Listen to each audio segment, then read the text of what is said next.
And we're continuing with the third chapter of the second book of A Tale of Two Cities, which is called A Disappointment. The trial continues. Mr. Carton, who had so long sat looking at the ceiling of the court, changed neither his place nor his attitude, even in this excitement, while his learned friend, Mr. Stryver, massing his papers before him, whispered with those who sat near, and from time to time glanced anxiously at the jury. While all the spectators moved more or less and grouped themselves anew, even while my lord himself arose from his seat and slowly paced up and down his platform, not unattended by a suspicion in the minds of the audience that his state was feverish, this one man sat leaning back, with his torn gown half off him, his untidy wig put on just as it had happened to light on his head after its removal, his hands in his pockets, and his eyes on the ceiling as they had been all day. Something especially reckless in his demeanor not only gave him a disreputable look, but so diminished the strong resemblance he undoubtedly bore to the prisoner, which his momentary earnestness, which they were compared together, when they were compared together, had strengthened, that many of the lookers-on, taking note of him now, said to one another they would hardly have thought the two were so alike. Mr. Cruncher made the observation to his next neighbour, and added, "I'd hold half a guinea that he don't get no law work to do. Don't look like the sort of one to get any, do he?" Yet this Mr. Carton took in more of the details of the scene than he appeared to take in, for now, when Miss Manette's head dropped upon her father's breast, he was the first to see it and say audibly, "Officer, look to that young lady, help the gentleman to take her out. Don't you see she will fall?" There was much commiseration for her as she was removed, and much sympathy with her father. It had evidently been a great distress to him to have the days of his imprisonment recalled. He had shown strong integral agitation when he was questioned, and that pondering or brooding look which made him old had been upon him like a heavy cloud ever since.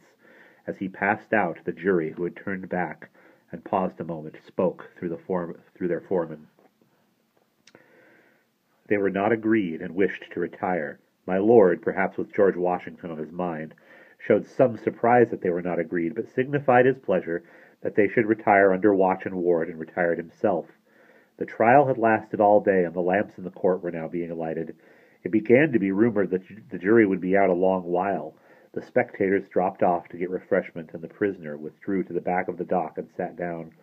Mr. Lorry, who had gone out when the young lady and her father went out, now reappeared and beckoned to Jerry, who, in the slackened interest, could easily get near him. "Jerry, if you wish to take something to eat, you can, but keep in the way. You will be sure to hear when the jury come in. Don't be a moment behind them, for I want you to take the verdict back to the bank.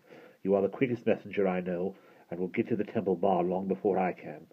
Jerry had just enough forehead to knuckle, and he knuckled it in acknowledgment of this communication and a shilling. Mr. Carton came up at the moment and touched Mr. Lorry on the arm. "How is the young lady?" "She is greatly distressed, but her father is comforting her, and she feels better for being out of court." "I'll tell the prisoner so.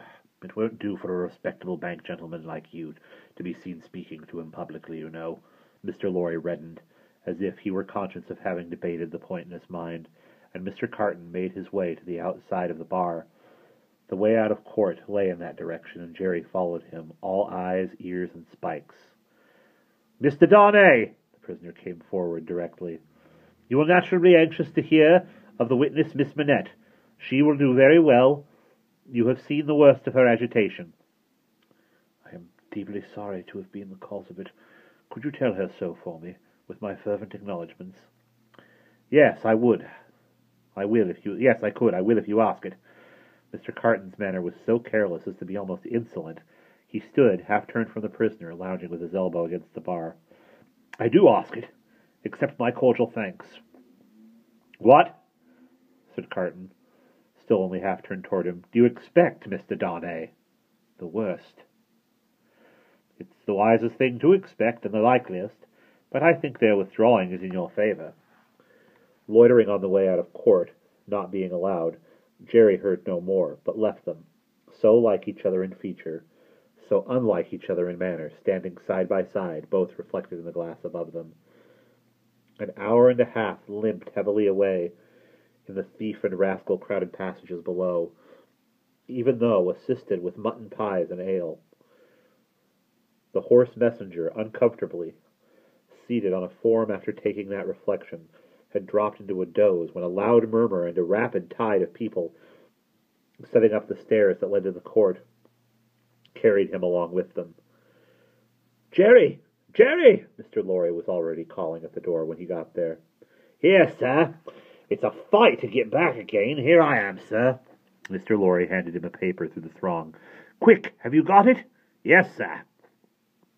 Hastily written on the paper was the word "acquitted." If you had sent the message recalled to life again," muttered Jerry as he turned, "I should have known what you meant this time."